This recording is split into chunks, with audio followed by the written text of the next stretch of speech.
Здравствуйте! Сегодня мы поговорим о таком знаке, как Дева. Для меня знак достаточно непростой. Я очень долго шла к этому к этому видео. Я не скажу, что сложный, нет, но это достаточно сильный, опять же, необычный знак и непредсказуемый. Относится, естественно, как я уже говорила, это к стихии у нас Земли, да, Девы, и плюс планета-покровитель, это у нас Меркурий. Вот, давайте-ка немножко обратим взгляд на Меркурий. Ближе всего находится к Солнцу, при этом не притягивается полностью, да, не может, его невозможно уничтожить, хотя представьте, уничтожить невозможно. Скорость его обращения вокруг Солнца тоже неимоверно большая. При этом сама планета вокруг своей оси двигается очень долго. То есть там день может проходить, по-моему, почти как год. У нас, наш год земной. И вот это сопротивление, вот если мы посмотрим на планету и на Дев, оно всегда у них присутствует.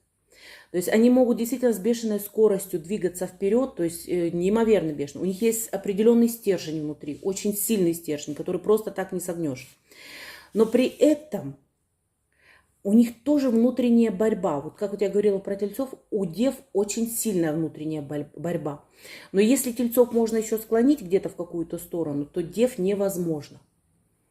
Потому что вот эта вот сила, опять же, обратите внимание на планету, на эту Меркурий, да, вот эта сила, с которой она сопротивляется притяжению большой звезды, находится и у Дев. Они всегда сопротивляются всему, что только возможно. Не в плохом, потому что они знают, то есть они знают, куда двигаться, они четко это знают, они знают, с какой скоростью. Иногда они быстрее, на самом деле, чем все остальные, они и думать могут быстрее гораздо. Но им не хватает в какой-то степени вот этой вот, знаете, они вот мягкости. Понимаете, все-таки знак, он земной, то есть приземленный. И в то же время, когда я просматриваю Дев, мне их показывают всегда танцующими, как кружащими в вальсе. То есть эти люди, они внутри скрывают вот эту полноценную нежность. Они страшно, кстати, они хорошие очень семьянины, они очень любят свою семью. И у них есть вот этот девиз, так называемый, что мое, то мое, никому не отдам. Они будут бороться за своих близких, за свою семью до последнего. Вот, наверное, из всех знаков, которым бы я так отдала бы корону, это не львы, как считается, да, царь зверей и все остальное, а это, скорее всего, девы.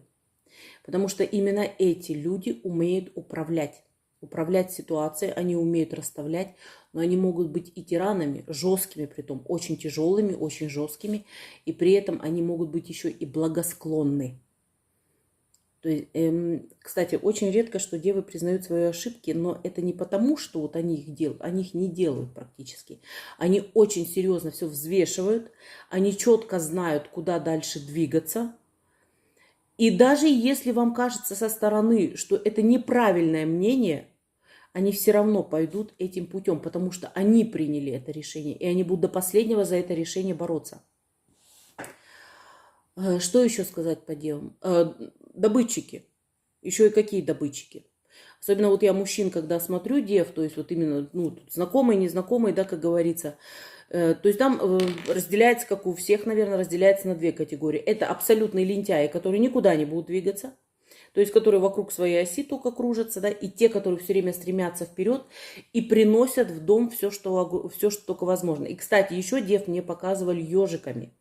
Это вот колючими существами, так называемыми, да, но те, которые все время что-то тащат в свою норку. Достигают успехов, если захотят. А хотят это не всегда, на самом деле, с самого детства. То есть они должны быть первыми. Они себя будут показывать именно так, как нужно. То есть именно, чтобы достичь высоких успехов, больших успехов. Ну, еще плюс то, что у нас такой знак интересный, он как-то на переходе, как говорится, лета и осени. Здесь тоже, то есть они темпераментные. Даже то, что они относятся к стихии Земли, все равно у них есть яркий темперамент.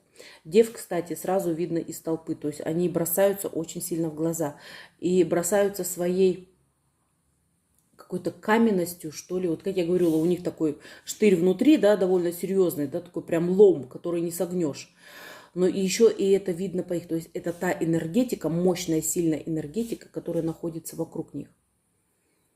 Вот, из них прекрасные вожаки, то есть из них прекрасные какие-то начальники высокие, то есть они четко, они могут не то что использовать людей, да, они могут, скажем так, не обращать внимания на какие-то проблемы людей, но для дела они сделают все, чтобы там фирма развивалась или что-то в этом роде, да, или страна, чтобы развивалась. То есть здесь девы довольно-таки, если надо, они делают по полной программе и очень жестко. Вот поэтому, наверное, я где-то в какой-то степени всегда мне тяжело их просматривать, что их не согнешь. Прямолинейность присутствует. Но еще и такая вещь есть. Они не скажут тебе вот так вот, прям вот выпулят все в лицо. Нет, они тебе это скажут, могут сказать очень жестко, но спокойно, холодно и спокойно. А потом ты уже, как говорится, сам варись в этой каше, да и думай там, что ты сделал не так. То есть, ну вот это мое видение именно дев. Очень непростой, очень сильный знак, очень сильный. Те, кто умеют достигать успехов, кто могут быть действительно стоять у власти и довольно так высоко. Кстати, у них нет такого, чтобы переоценивать свои способности. Они знают, например, что у них это есть. Вот эти вот способности, и они будут их показывать, они будут доказывать всем окружающим, что так оно и есть. Вот. Вот это было мое видение знака Девы. Пишите свои комментарии, что вы по этому поводу думаете. Ставьте лайк, подписывайтесь, жмите на колокольчик, тогда вам будут приходить оповещения. Всем хорошего дня, чтобы у вас всегда все получалось. До свидания.